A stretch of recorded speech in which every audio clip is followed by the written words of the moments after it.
Pittsburgh Steelers fans, it is time once again for another edition of the Curtain Call podcast. My name is Michael Beck, your deputy editor over at BehindTheSteelCurtain.com, joined as always, one Mr. Jeffrey Benedict. Jeffrey, how are you doing tonight? I'm doing good, Michael. I love to hear that. And as you can see, everyone on YouTube and Facebook right now that are watching us live, there's no third person in a little box below us. Not because this week is the University of Illinois week and breaking down Kendrick Green. Turns out the Illini don't have too many beat reporters. And on top of that, the beat reporters they do have don't respond when you ask them to do podcast hits. So here we are. It's just myself and Jeffrey tonight. We're hanging out, giving you the breakdown of Kendrick Green the best we can. So to immediately throw it over to Jeffrey Benedict, when it comes to the Steelers center position and going beyond Kendrick Green himself, can anyone replace what Marquis Pouncey was able to do for so many years at that center spot? Well, I think we've been there before. You know, this isn't the first time we've been like, wow, how are we going to replace this guy?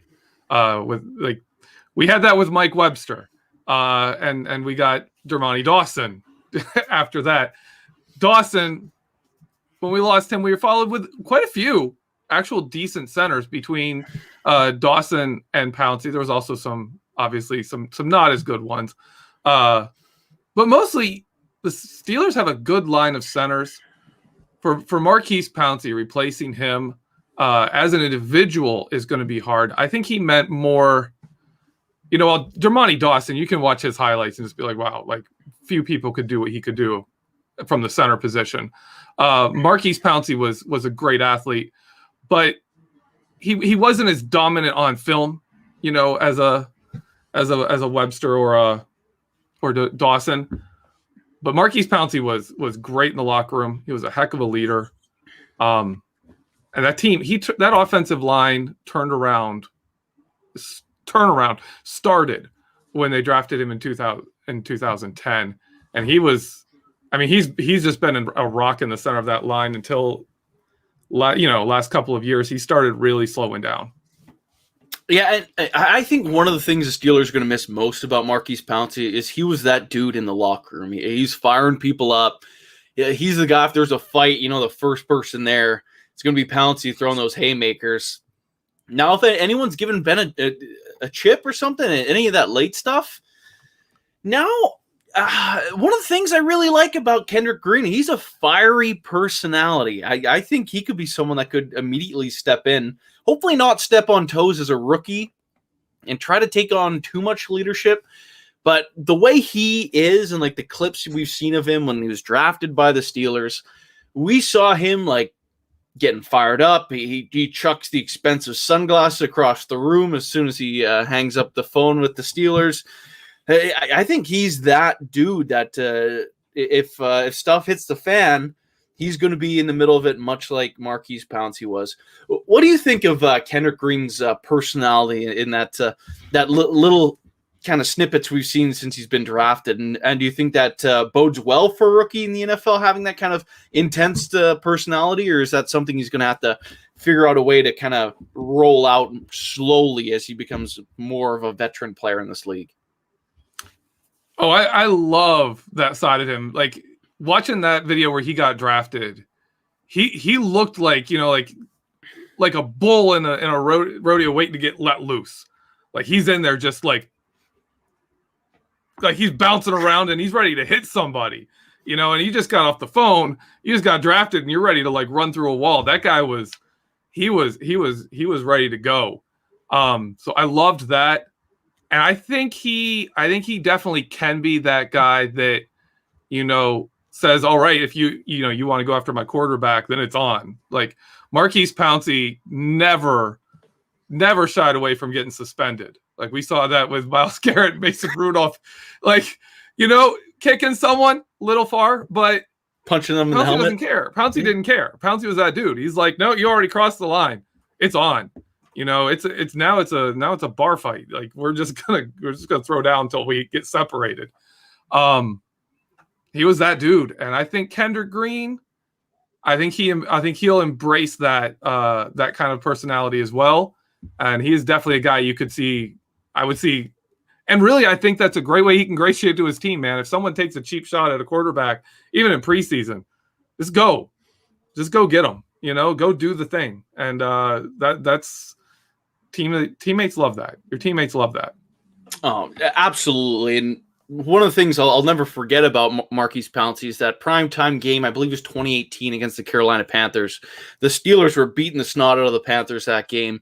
And I remember Ben tucking the ball, scampering for about 15, 20 yards, a pretty exceptional run for Ben Roethlisberger. He slides, and I think it might have been Trey Boston tries to take a little chip shot on him as he's sliding. And my goodness, Marquis Pouncey was there in a heartbeat, and I thought that poor soul was about to leave his body because Pouncey was having none of that. Yeah.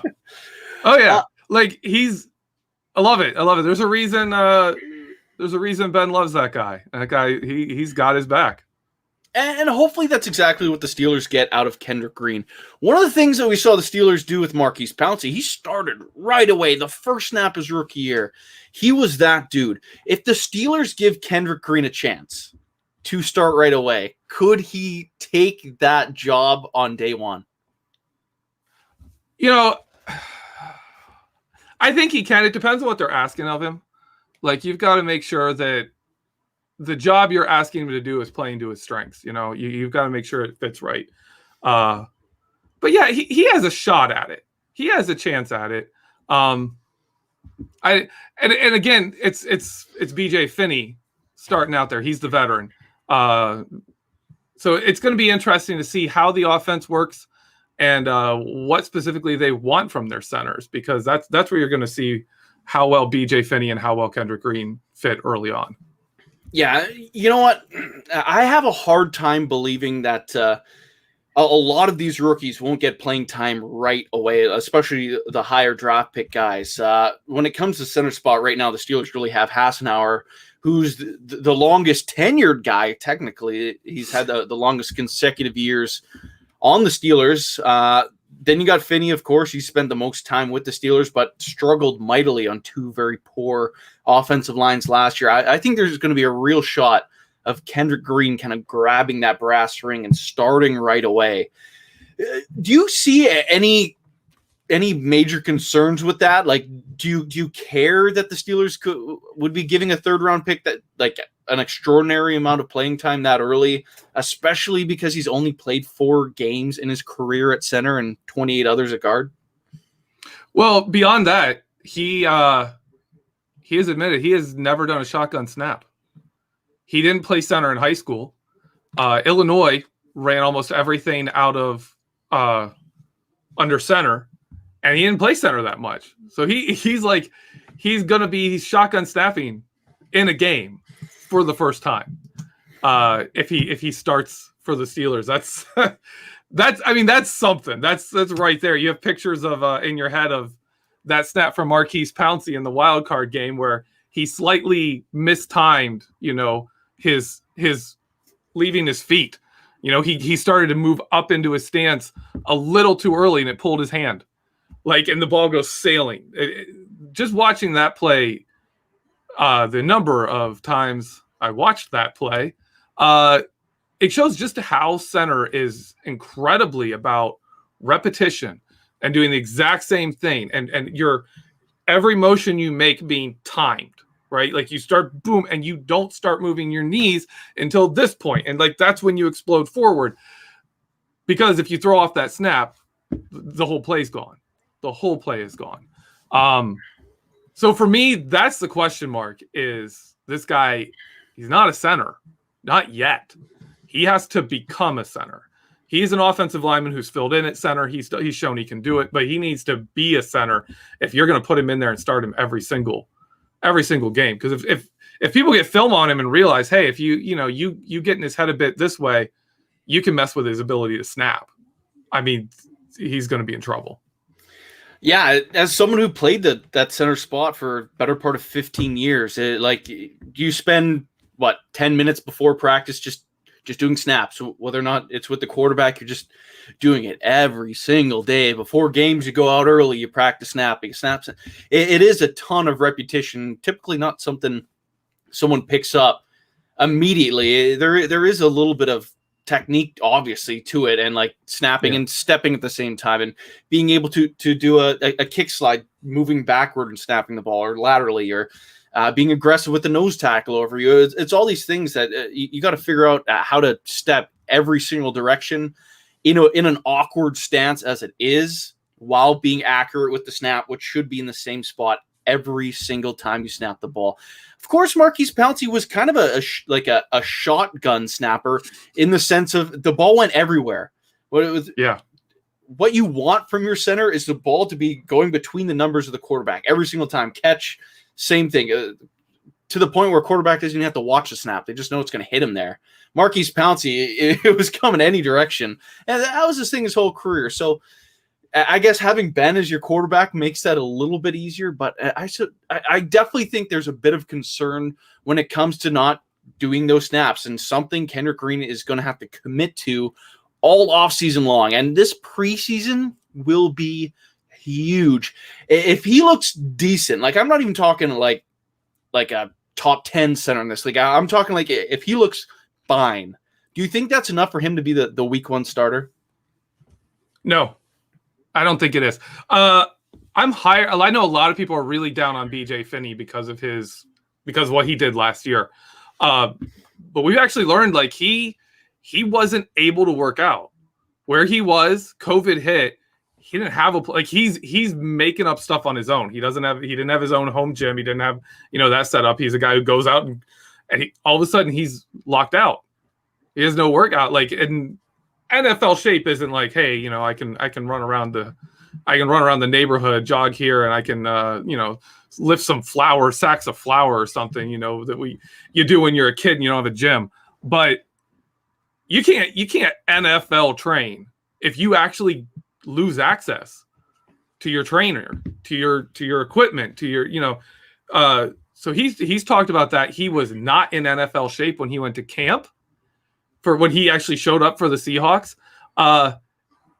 And he didn't fail his physical because they couldn't give him his physical. They weren't able to give it to him until like something like a month later. And then he failed it. Like after he was already with the team, he failed his physical. He talked about that. Like he never really recovered. So there's a chance BJ Finney is going to be, back to what we saw in 2019. And more of that, and not the disaster he was in 2020. And because of that, I think Kendrick Green is going to have to show significantly more than just, I can handle the position. He's going to have to take it from BJ Finney. If I'm not mistaken, BJ Finney's kind of on the larger side of centers, if I'm not wrong there. Like, I think he's like the better part of over 6'3", if I'm not mistaken on that, as you search that up for me. But what I do know is Kendrick Green is just a shade over 6'1". Is that something that concerns you a little bit? There's been a lot of centers with success in the NFL before that are undersized, but having someone that's a little on the shorter side, does that concern you at all? I'm not as worried about it at center. When we talk about him projecting to also being able to play guard, I think he's a guard in the same way BJ Finney. BJ Finney is legit 6'4". Yeah, and he's over 300. So he's got about 15 pounds and right around 3 inches on Kendrick Green. So it's a little bit. He's got a little bit of advantage there. But he also has shorter arms. That causes him problems. He's in a guard. You see it show up on film when he moves to guard. He's not quite as good. And Kendrick Green, there's a reason as a college guard, he wasn't valued as highly. I know PFF had him ranked like the 3rd best guard in college football during the season. And then like he fell down everyone's draft board because they're like, yeah, but he's 6'1" and has shorter arms. He has like BJ Finney style arms. He's not going to be able to play guard, And so at that point he really was, you're just projecting him to center, a position he hasn't played that much. So I think the Steelers got him for his attitude. They got him for his personality. They got him for his physical ability. And we'll have to see. I don't think the size is too bad at center. Steelers tend to like bigger centers, but I think they can handle Kendrick Green. I don't think he'll be a problem at center. There is question marks about how he transitioned to guard, though, into the NFL. Jeffrey, I'm worried about you. It sounds like a train's coming in to try to take you out. Yeah, let me go close my window here real quick. Oh, it's all good. There's no worries about that. But with this pick, maybe I'm looking a little too far into it, but perhaps maybe the Steelers might be looking into a shorter center because they see the next couple waves of quarterback entering the league are shorter. Most guys aren't measuring taller than 6'2". Am I looking into this too much, or perhaps could the Steelers be looking at a center that's a little bit shorter because they realize the next quarterback is likely going to be below average in terms of height? Yeah, there's not a lot of Ben Roethlisbergers coming out anymore. I don't know if that would play into it. I could see it if they have some reason to think that's a thing. That is actually a really interesting question. I wonder if anyone's done anything on whether that matters for a shorter quarterback. Well, you see it in years past with Drew Brees and Russell Wilson, even Kyler Murray to extent that when they throw the ball, if it's not a quick pass, they're kind of getting out of the pocket to get rid of the ball and get past the offensive line so they can work the ball down the field because they just can't see down the field. And then when you look at next year's draft class, sure, you got Desmond Ridder, who's about 6'4", but he's someone that could be viewed as like a second-round pick, potentially a first-round pick. There's a guy like Tyler Shugg who's like 6'5", but that's someone else who transferred schools after struggling. Most of these guys are like 6 foot to 6'2". They're shorter. They're not 6'6" Ben Roethlisberger. They're not these monstrous dudes coming out. And other than DJ, oh goodness, I shouldn't have even brought it up because now I'm going to have to butcher his last name. I think it's like Ugalele out of Clemson, who's coming out in like 2023. Like that guy's like 6'5", but that's about it. There's just like a generation of short quarterbacks coming out, and that's something.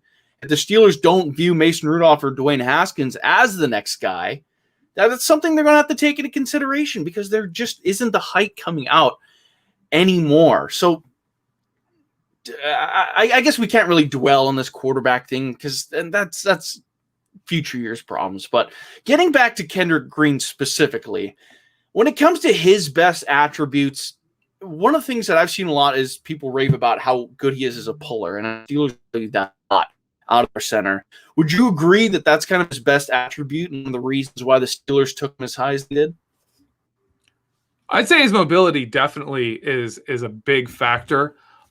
Better than his pulling, I think his outside zone work, his lateral mobility in an outside zone scheme where you're just, you really quickly have to get, 1.5 yards to 2 yards in one direction, just boom, snap the ball and then be there. He's fantastic at that. His outside zone work is better than Marquis Pouncey, and Pouncey was a very good mover, especially when he was younger. When he came out of the draft, he was incredible. Pouncey to me was much more of a puller. He is an excellent puller, one of the best I've ever seen. Kendrick Green is good at that. I think he's better in your outside zone lateral movements, and I think that's a big sign that the Steelers really value that. That Steelers really want that outside zone to work, and they're going to have to, because when they were running it last year, that's not something Kevin Dotson was great at. So if you had a center and a guard right next to each other, both of them, being like, okay, I might need a little help reaching this guy. They can't help each other if they're both looking for other people to help them. You can't do that. So I think Green's ability in outside zone is kind of a big deal in Matt Canada's offense. Yeah, and to me, I think the nastiness of his the style of blocker is something that they definitely valued, and one of the reasons why they picked him so highly. And I think he's a guy that could definitely help. Obviously, this kind of theme in the offseason was improving the rushing attack, and I think he's a guy that's definitely going to help this team do exactly that. One of the things we talked about over the last couple months is offensive line playing beside, well, depending where they are in line, the guys they play beside. So that means if you're a left guard, you're playing beside the center and the left tackle. And you can kind of shift that around depending on whichever spot. One of the things that we saw last year, you specifically told me, is J.C. Hassenauer, when he entered the game, how Kevin Dotson like kind of dropped off a cliff a bit. Do you think Kendrick Green is someone that could help grow Dotson's game and help DeCastro return to 2019 form, or is he someone that they might struggle this upcoming season trying to play beside? What I've watched of him, I think he will really work well next to Kevin Dotson. He really shows his nasty streak on those inside zone runs. When they double team people, Kendrick Green is just a monster in those. When you set him free to find a linebacker, he's looking for someone to bury. He's not looking for someone to block. He's looking for someone to just take out. And you'll love that, because you might not get the cleanest shot at a linebacker. You know, you're not going to just get to wrap him up and hold him all the time. But if you can get a nice shove on him, you can throw a shoulder into him, you know, and really knock him out of the way. So I think him and Kevin Dotson are going to be good together. DeCastro, he's that dude. He just does his own thing. Castro does his thing, and it's usually at a high level. Last year we saw it not so much. There's been different takes on why. I still think he wasn't the same coming back from injury until late in the season when he started picking up his game. But yeah, I think DeCastro will be fine with pretty much anybody. Kendrick Green to me and Dotson I look forward to that. Those two are going to be good together. I think that's going to be a nasty combo. I'm excited to see those zone plays running over the left side. I think that could be a lot of fun. But this line in general, obviously there's a ton of different pieces from a year ago. Is this group going to be better? Is it going to be worse? Is it going to be the same? Is there going to be growing pains and it gets better as the year goes on? What's kind of your prediction for this offensive line as a whole? Oh, it depends on what offensive line you're talking about from last year. If you're talking about the few times we saw, you know, if you look, the best line to me, the best line all year that the Steelers had was early in the season when Kevin Dotson was in for David DeCastro. And then DeCastro came in and was just as good, and then he got hurt. And then he came back, and then the line went down when he came back from injury. The line really dropped off. To me, that line is going to be harder to match. That's going to be tough, because those guys on the inside were really doing well together at the early parts of the season. But I think they can. I think they match it. As good as Matt Filer is in pass blocking, just straight up man-to-man pass blocking, and as good as he was in, you know, one-to-one blocks and power game too. Like anything basically where it's just take that guy, deal with that guy right across from you, and that's it. Matt Filer was a beast. When it came to more complicated schemes, when it came to combo blocks, he was terrible. Like he was not good. So I don't know. I guess I'd say like that line, probably a bit much to expect this line to match, especially early on. But late in the season, when it was J.C. Hassenauer in there, yeah, they could easily be better than that, and they should. If they're not better than that, then the Steelers are going to be the worst offense in the NFL. Oh, and we do not want that. Yeah. Since the last, sorry, go ahead. No, I was going to say, like, they were bad enough. The rest of the players wouldn't matter. If you add Najee Harris into this group and this offensive line is as bad as it was, you know, week 14, 15 of last season, it won't matter. It won't matter who the receivers are. It won't matter who the tight end is. It won't matter who the running back is. The line will just be that bad that it won't matter. The offense will be trash. Yeah, goodness. With the amount of names they've added, there's certainly a ton of potential, to say the least. So that side of things is exciting.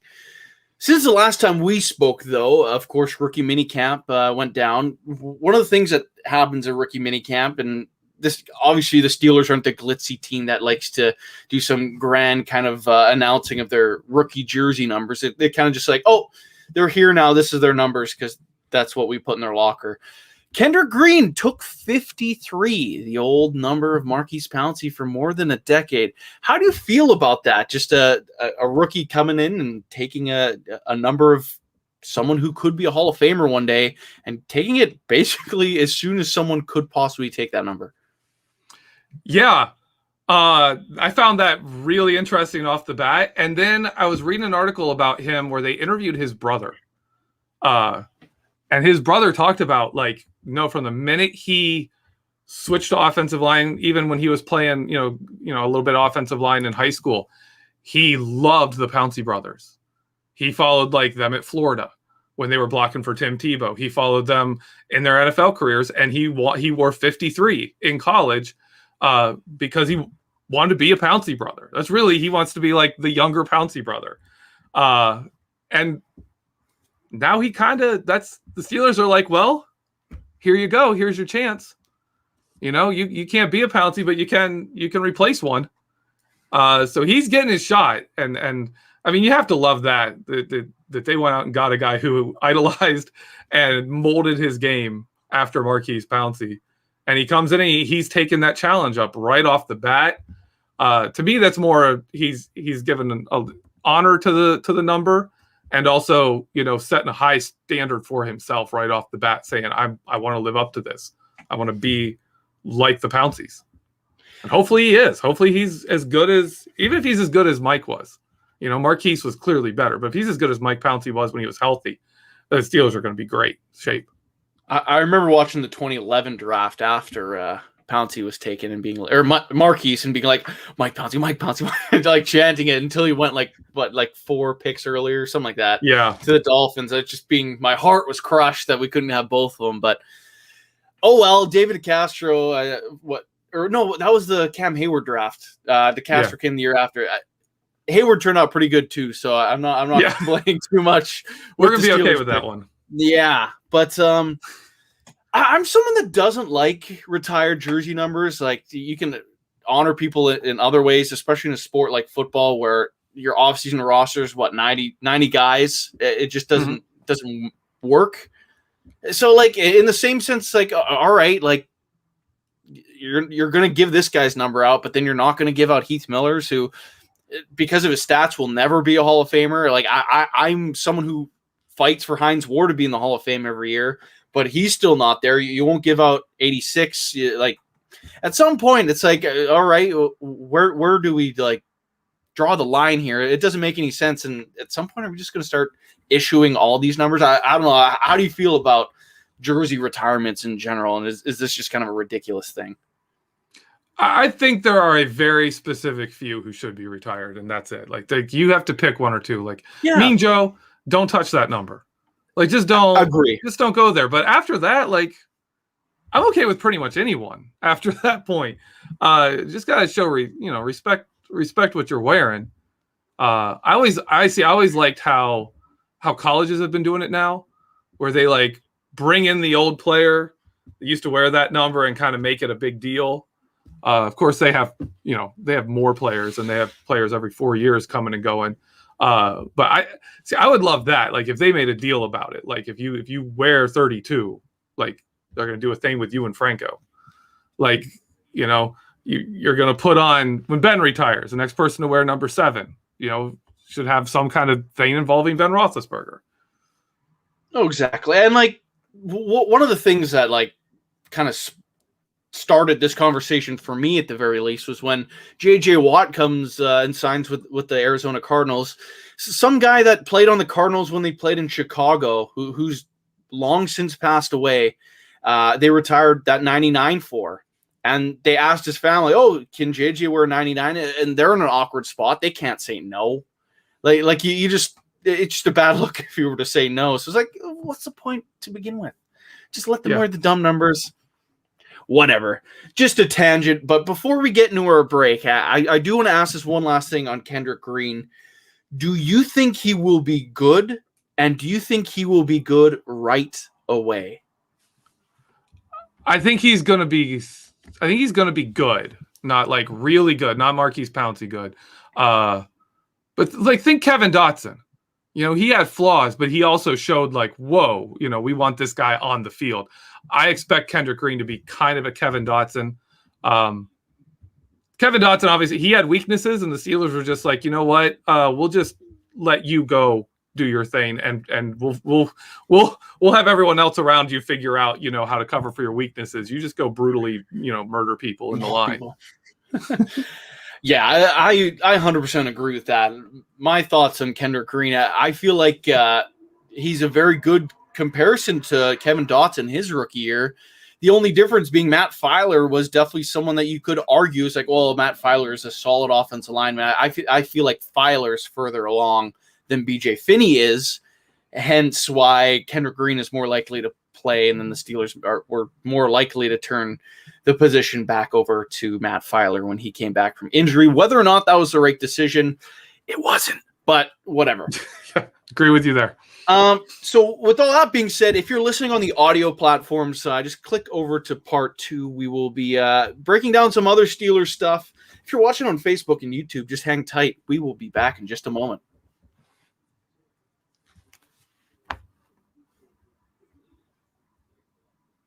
All right, Steeler fans, it is time for the second half of the Curtain Call podcast. It's Mike and Jeff hanging out with you on a Wednesday night or whenever you happen to be listening to this, just talking about the Pittsburgh Steelers, as we always do every single week, having fun, I guess. Do you have fun, Jeffrey? Yeah. Okay, I have fun, Mike. Okay. I enjoy to hear that. I enjoy our time together. Me too. And I enjoy our time with the people, the live chat, hanging out with us. But I guess kind of the biggest Steelers news of the past week was not really Steelers news to begin with. It all kind of stems from the Philadelphia Eagles signing Ryan Kerrigan. And that kind of was accompanied by a tweet from one Adam Schefter of ESPN. You probably heard of him. He's kind of a big deal. He mentioned that the Pittsburgh Steelers were one of 3 teams that were the most interested in Ryan Kerrigan. What are your initial thoughts on that? The Steelers being players in the free agent market at this point of the year. I like it. And it makes sense to me. If you have the chance to add a legitimate rotation piece, a guy who can give you serious snaps at outside linebacker, I'd take it. We saw what they were able to do last season with Alex Highsmith as the number 3. You know, that was a nice number 3 to have. They could just come in. TJ Watt could take snaps off, but Dupree takes snaps off, and the play would barely decline at all. I think a guy like a Ryan Kerrigan definitely gives you that. I'm also not surprised to see him not come here. I mean, we pretty much have, our next starter in line. He played well. You don't want to come here and have to be like, I'm going to compete for this job with a second-year player, who wasn't a starter last year, and now I'm going to compete for my job with this guy. I can understand not wanting to do that, and I can understand Steelers probably didn't want to pay him as much as someone who was looking for that would. But it makes sense to me the Steelers going after, especially a guy of his caliber. That makes a lot of sense to me. Yeah, and obviously they don't get the deal done. Kerrigan, I'm not really too certain on the Eagles' defensive line situation, but I know they've had Brandon Graham for forever. They've had some solid pass rushers. Derek Barnett, I believe, is the other name. Someone else who's really solid for them. So it's kind of like the same situation as going to the Steelers, except I guess he plays on a team where he gets to play Washington twice a year, which might have been important to him. But obviously, the Steelers don't get the deal done. Do you think they could be chasing another one of these edge rushers that are still available in the market? Because there are still some names out there. I wouldn't be surprised if they're inquiring. I doubt it would be as serious, And I'm trying to remember. I don't think there's anyone else really in that market that stands out quite as much as Kerrigan did. Well, there's Justin Houston, who had 8 sacks last year, and Melvin Ingram, who battled knee injuries and hasn't had the best success, but he would obviously be much cheaper than Justin Houston. Yeah, those would be interesting additions. I could see the Steelers going for someone like that, someone that gives you kind of a known level of a known baseline that's pretty high. I could see that, but. That's really where I think we're talking about is if you're going to add someone, you've got to add someone who's making an impact.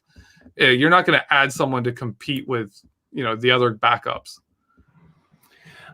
This is something that's popped up a lot. Not to pick on you, Lumberzack 94. What about a trade for Chase Winovich? Is what he put in the live chat. Obviously, he is the local kid, someone Steeler fans have loved a lot since his time in Michigan, but I really haven't seen any trade requests or anything along those lines from Winovich. Do you think that makes any sense? And does it make any sense why that name should be popping up at all? I get why that popped up. That was the guy people wanted in the draft. Anyone with local ties, it's that kind of high energy, likable guy. And he had the hair, he had the long, he has all that. He has a lot of things that people look at and are like, oh yeah, that guy, he stands out. But no, they shouldn't trade for him. He actually is a really nice fit for what New England does on defense. When they signed him, I was like, that's a good signing for them. I didn't want Winovich here. He doesn't really fit what we do here. Kind of in a similar vein to how Mike Vrabel never really fit what the Steelers were doing. He was good here, but he wasn't ever going to be great here. And so, people are like, oh, they never managed to start him. Well, yeah, he wasn't going to be a great player here. When he went to New England, he fit exactly what they wanted perfectly, and he was a fantastic player for them. For me, Chase Winovich is a much lower level. Like, this is a big drop off from Mike Vrabel to Chase Winovich kind of player. But he is similar in that he fits what they do really well. And he doesn't as well fit what the Steelers do, especially now where our outside linebackers are used mostly like defensive ends. He doesn't fit that. And I think it should be worth mentioning that the Steelers don't have a ton of draft capital for next year's draft. When it comes to comp picks, sure, they have a couple, but they won't have their 4th-round pick because they traded that for Isaiah Loudermilk. Their 5th-round pick they dealt for Avery Williamson, which returned another 7th, but that's not exactly setting the world on fire. They're definitely not going to want to move their 3rd or their 6th because they're not going to want to have this long break in between picks. So a trade this year, at the very least, just doesn't make any sense. They don't have the draft capital. And unless he's demanding a trade out of New England, I just don't see it on that front. But to kind of stick with the theme of talking about edge rushers right now, I had an article that ran on Behind the Steel Curtain today, specifically about business that the Pittsburgh Steelers still have to accomplish often. One of the things that I think they need to get done, much like how they got Cam Hayward's extension done last offseason, is TJ Watts this year. Obviously, he's playing on the 5th-year option. Do you think that deal gets done before week 1? I really don't. I don't expect it to. Partly because if I was TJ Watt, I wouldn't do it. You're not going to get the money this year you're going to get next year. The cap is going to see with everything the way it's looking, it looks like, unless something unforeseen happens, we're going to be probably full capacity for stadiums by the time the season starts. And that's going to be a big deal. If say it, all the restrictions drop in August when, teams are like, boom, and now our tickets are on sale. You have kind of that lineup where you can go get NFL tickets right when you find out, hey, we can go full capacity. Everything's going full capacity everywhere. That's going to be a big deal. I think you're going to see a lot of fans. I think you're going to see revenue go up substantially. 17th game, obviously hitting. I think TJ Watt would be smart to wait because you are probably not going to get paid this year, especially with how much the Steelers can add with their cap situation to what you can do next year. I think it waits till next year. Well, they could have most of that money kind of pretty much signing bonus wise hit next year, I suppose. So there is always that side of things. But when it comes to dollars with him, I thought it was kind of funny. I saw the NFL research put out his market to be $27 million a year plus. Then you have Jerry Dulac of the Pittsburgh Post-Gazette in his latest his roundtable or whatever he calls it, saying he won't be making more than $19 million, which I just chuckle at because there's no way. There's just absolutely no way he's going to be only making that amount of money. If I know you ran a poll on this, if you had to pinpoint what TJ Watt's yearly average is going to look like, what do you think that number is going to look like? I think it's going to be 30. I think he's going to go. I think he's going to break that yearly mark of 30 million a year.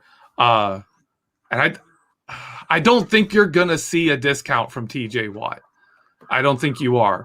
After what we saw from JJ, like we saw JJ go into free agency and be like, yeah, like, who I play with is going to be important. I want to be on a team that has a good defense and good people around me. Money. And man, I love my family so much, but where's that money? Yeah. Where Arizona's got the money. That's close enough. That's close enough to my family. Wisconsin, Pittsburgh, Arizona, they're real close to each other there. So yeah, I don't see TJ being the kind of guy who's like, no, I'm not taking that money, because that's something that's got to be kind of instilled in you, like more. That's just not a natural thing where you're like, you know what, maybe I don't want to make a whole bunch of money. Like that's not something human beings naturally come by. So for me, I think it's going to be big. I think he's going to hit that 30 million mark. I think it's going to be one of those contracts that kind of set the bar for other people. And you know what, though?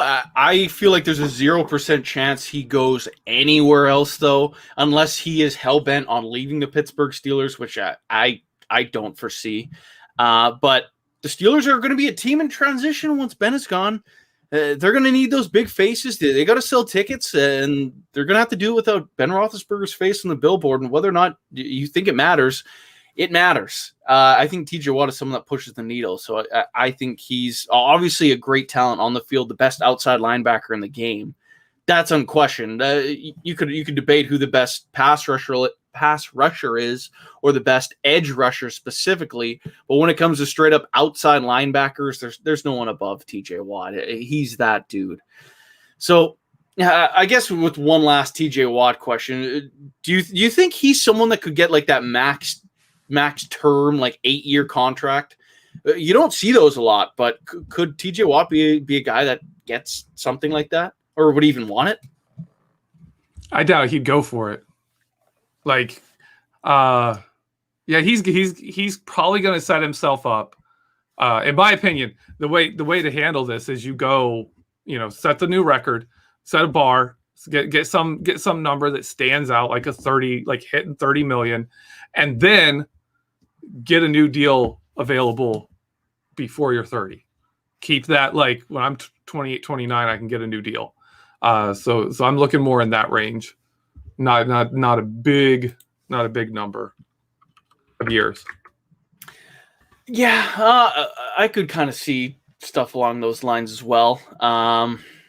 If it really came down to money, I could see, but I think right around 25 or 26. So the Steelers might probably want something longer than a 3-year deal. I'm not sure if that's what you were just searching up there. Yeah, I actually clicked to see that, make sure I'm right.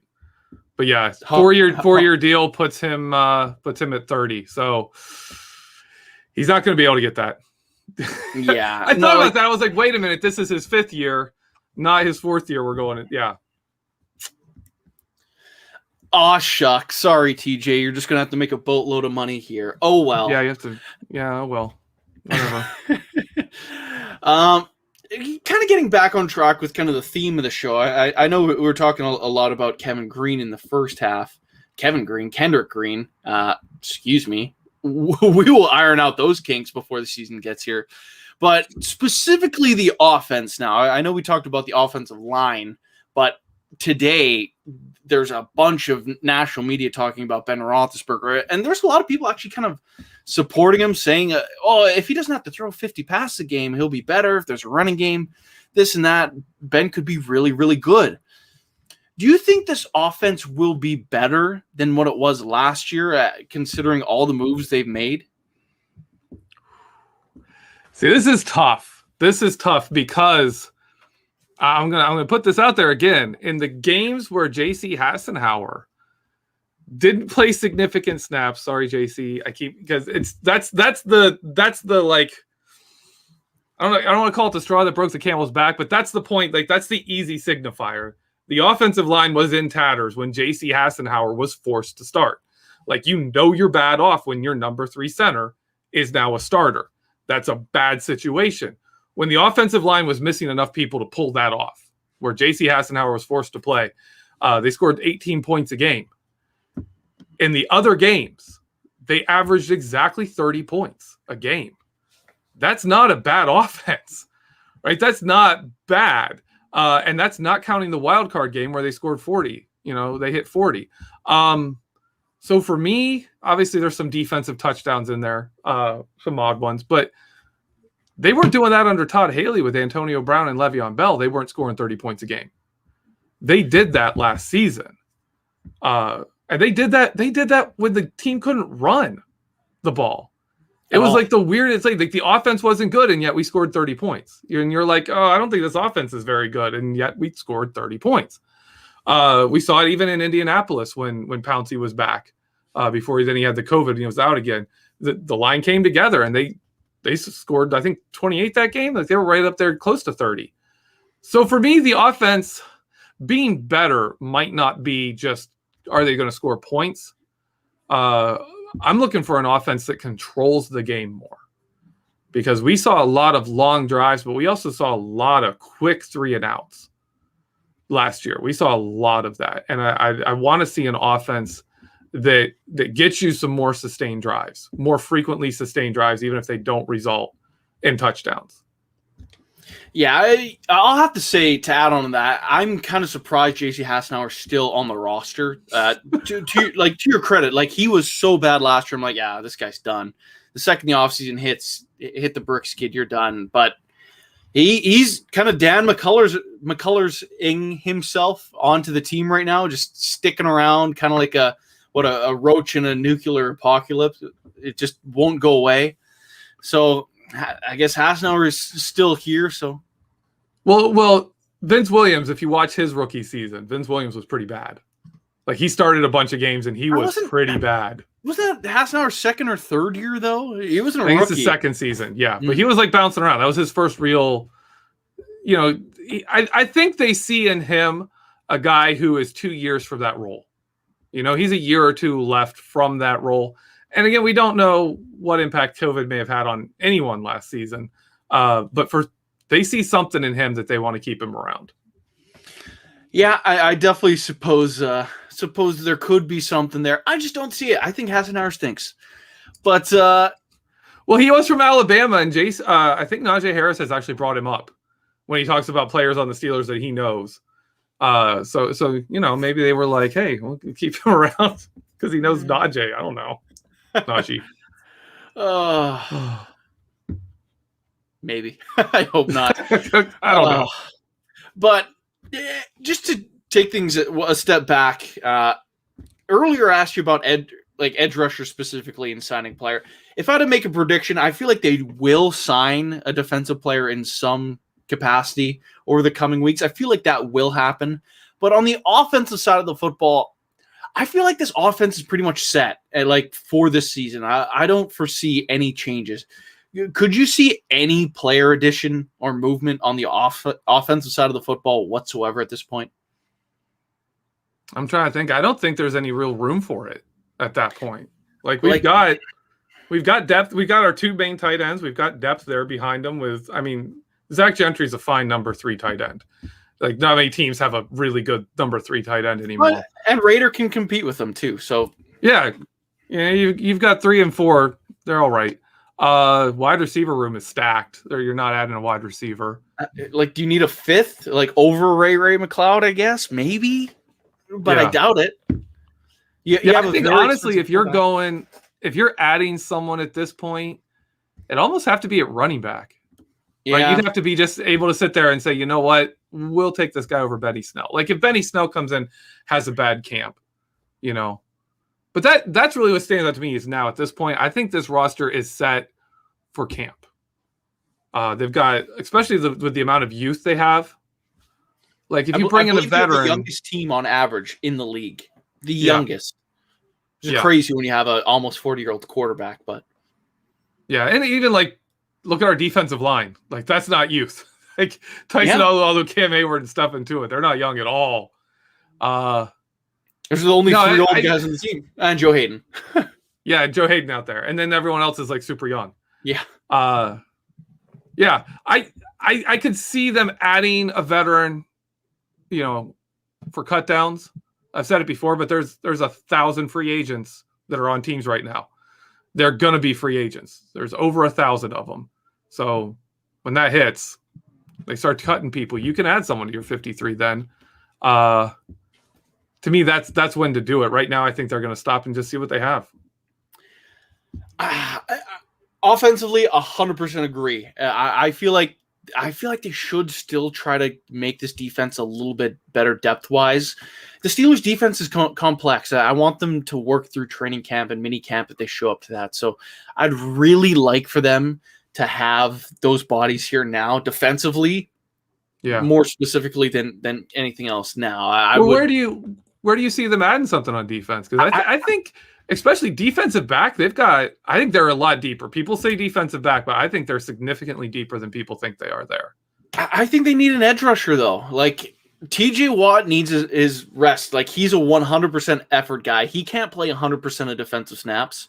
Alex Highsmith hasn't proved he can play 100% of the defensive snaps either. And then what's after that? Like, I know Quincy Roche, people see him as a higher draft pick, but he's still a 6th-round pick, and Cassius Marsh sucked in that Browns game. So, like, when TJ Watt needs a rest, does that just mean we're going to give up touchdowns? Like, that's what it comes down to. And in this season, right now, if you look at this team, you got Ben Roethlisberger potentially on his last year. You got Juju Smith-Schuster somehow to come back on a 1-year deal. If this is your go-for-it year, go for it. Add as much talent as you possibly can. Move some contracts around. Shave some money. Add more talent to this team so they can actually go on a run. Because as of right now, if TJ Watt, God forbid, if he got injured, if Devin Bush got injured again, if one corner, either guy got hurt, they don't have the depth, and this team would be screwed. And like, it's as simple as one guy going down. That's just how I feel. But I don't know. Am I too intense on this, or like I genuinely feel like if they lose one body, they're in a really, really bad spot. Well, some guys aren't replaceable, right? I mean, obviously, I do agree with you with edge rusher. If they're going to add somebody, that is the spot. I think they're much better off inside linebacker. I think they're better off at safety than they have been in past years. Defensive line has incredible depth. Obviously, you're still not replacing a Cam Hayward. But say if Minka gets hurt, is it Trey Norwood time? Like your 7th-round pick? They don't really have a third safety like right now. I don't think, especially because I think you're going to see Arthur Millay fill that spot. He was actually a pretty good safety in a similar system to what we use with Minka. So I think he would be the next guy up in that situation. I think he'd be okay. I mean, you're not replacing Minka, but I don't think we're talking, Cam Kelly level here, where the defense is suddenly the worst defense we've ever seen in the history of football. Yeah, and like if teams that go on Super Bowl runs, you look at the Buccaneers, just look at their roster. They're loaded. Their depth is loaded. It's like one guy gets hurt. It's like, well, guess what? His replacement is still an NFL quality starter. Yeah, and like if that's what the Steelers are trying to do, you got a 17-game schedule ahead of you, and you got the Chiefs and the Bills and one bye on the line. So if they make the playoffs, I'm almost certainly tell you they're not getting the bye, especially with the hardest schedule in football. Like, in order to do it, they'd probably have to be like 14-3. I just can't see them pulling that out next year. So if you're going through 4 playoff games and 17 regular season games, someone's going to get injured. Someone's going to get a serious injury that's going to knock them out for a year. They don't have depth. Like, you can't just bring someone in week 10 and expect them to know all the intricacies of your defensive scheme or what to do in those complex kind of coverages. It's one of those things where it's like they just need depth. Like, we saw that with Avery Williamson. We saw that last season with Avery Williamson. He came in and they had to alter how they played defense. Especially, well, I mean, at one point it was Avery Williamson and Marcus Allen and UG3 were our linebackers. That's all we had left. We were down our top 3 guys. So yeah, you got a good point there.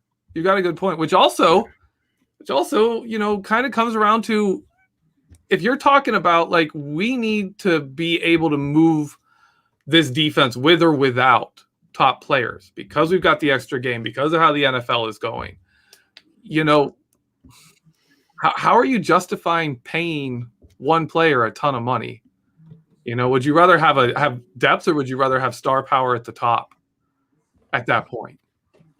Like that's going to be an interesting question going forward, especially at like high usage positions like linebackers, where they are our outside linebackers are taking on offensive linemen most plays, and like how TJ Watt takes on offensive linemen is often he just runs really fast and crashes into them and then makes a move. Like he takes a lot of wear.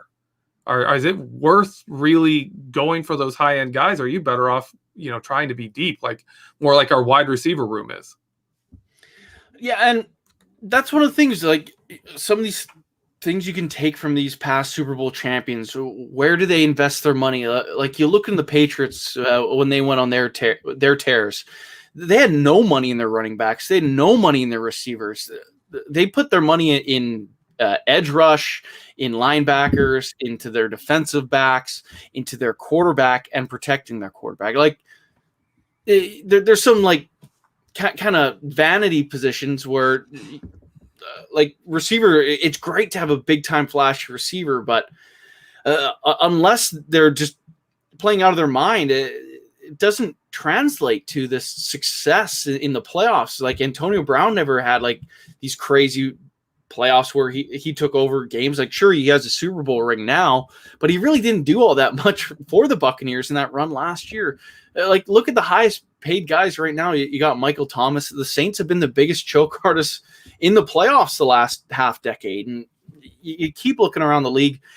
They're really good when they're on their rookie deals because they cost next to nothing. But past that, like you're absolutely right. Some of these spots you just gotta you have to realize they're not worth it when it comes to trying to compete for a championship. So that does make it tough. But right now, I guess when you look at the Steelers team, their offensive line is very cheap outside of David DeCastro. Basically all on rookie deals or on prove-it deals. The receiving core is still very cheap. Juju Smith-Schuster got like half his market value. Everyone else on a rookie deal. The running backs are all on their rookie deals. Their tight ends, Eric Ebron is on a prove-it deal. Other than that, rookie deals. You got Big Ben on a pretty big ticket, but their offense doesn't cost all that much money. Defensively, all their money's tied up in like the defensive line right now. And outside of that, you got Joe Hayden getting a pretty penny, and then the edge rushers right now aren't making anything. So it's kind of interesting to see how they've kind of invested their money in the team, and yet they're still up against the cap, but they don't really have crazy depth. Like I don't know. Am I just going crazy here? Is this team good enough to win a championship this year, or are they just going to have to roll the dice and being crazy healthy for 21 Well, games? you're going to have to hope for some luck, but that's every year. You look at the start of the season, teams that look like super tough teams that are ready to win the Super Bowl, and so few of them actually pull it off. So very few of them actually pull that off. It's usually a team that you're like, oh, they're the tier below, and they stay healthy. For me, I think you kind of nailed it there talking about how the Steelers put money in their defensive line. I mean, you watch film, this defense runs through Tuitt, Hayward, Alu. Even when those backup guys are in there, they have to produce, or this team doesn't function. The defense starts falling apart pretty quick. They're designed for that, that interior defensive line to really be the reason they're good, especially on defense. And then they have guys behind it that can make plays when there's pressure on. Like you look at so many of our interceptions, so many of our sacks, they're created by the defensive line. Cam Hayward had 4 sacks last year? He was dominant in the pass rush. He created so many opportunities. There's so many times TJ Watt got a sack. They kept him on his arc. He couldn't really, get up the arc and get into the pocket, but the quarterback couldn't get into the pocket either. Like there wasn't a pocket for him to go into because Cam Hayward and Stephon Tuitt were in the pocket. So he has to back up from them, and then TJ's right there, taking your head off. So to me, that defensive line, that's the key. How well this offensive line plays is probably the number 2. and whether they really set Ben Roethlisberger up for success. I look at Ben Roethlisberger now kind of like I looked at him early in his career. Like, he's not 2008 to 2014 Ben. He's not that guy anymore, but he's still good. He's still a good quarterback. And if you put him in the right situation, I think he has a chance to be that kind of guy who can take a team to the Super Bowl. But for me, this team, the anchor of this team is the defensive line. And that's really where you see the Steelers piling depth. So much depth on that defensive line. I think they understand that Cam Hayward and Stephon Tuitt aren't young anymore. And they're going to, try and put them a little bit more on a snap count and keep them going for the whole season, because that's this team right now. Is Cam Hayward, Stephon Tuitt, and Tyson Alualu, in my opinion. And the speed and the playmakers behind them feast off the havoc they create, including TJ. TJ does it, Devin Bush does it, Minka does it. They all feed off what those guys create. So we got on a bit of a tangent, bit of a tear tonight, which it's always fun. Get passionate, we love stuff. This is for dealers, ladies and gentlemen. If you're not getting fired up about this, we're getting fired up about probably more important stuff. But anyway, we are up against the top of the hour here. Jeffrey, is there anything you want to plug on our way out? Yeah, I actually have a film room on Arthur Millay, the guy I talked about. I have a film room coming out on him. He's one of the more not talked about signings they got. He was kind of buried amongst their like pro day signings and a bunch of camp body type guys. But he has a chance to actually do something on this roster and be a significant depth piece like Mike Hilton and Cam Sutton were. So look for that. Great stuff. I also want to remind everyone, as soon as you're done listening to this podcast, click over to BehindTheSteelCurtain.com. Really is your one-stop shop for all things Pittsburgh Steelers, from roundtable discussions to film rooms like what Jeffrey and Kevin Smith are putting out, opinion pieces to breaking news. Literally, you name it, it's going to be on there, and most likely it's going to be on there first too. So just keep your eyes locked on BehindTheSteelCurtain.com for all your Steelers information, because you're getting it all there first, and best yet, you're getting it for free. And if you love this audio, this great podcast stuff that we put out for you on YouTube, on Facebook, you're not getting all of it where you get traditional pod from, like Apple Podcasts or Spotify or Pandora, you name it. There is extra content going out each and every weekday. You got Jeff Hartman's Let's Ride. You got Dave Schofield's Stat Geek, which will be coming out Thursday morning. So if you're listening to this on the podcast side, make sure you click over to that. You also got my live mic on Tuesday. So check out all that great content, because there's tons of it that we're giving to you guys. So as we sign out here, just once again, click over to BehindTheSteelCurtain.com. For my co-host, Jeffrey Benedict, my name is Michael Beck. Thank you for hanging out with us. We will see you guys soon.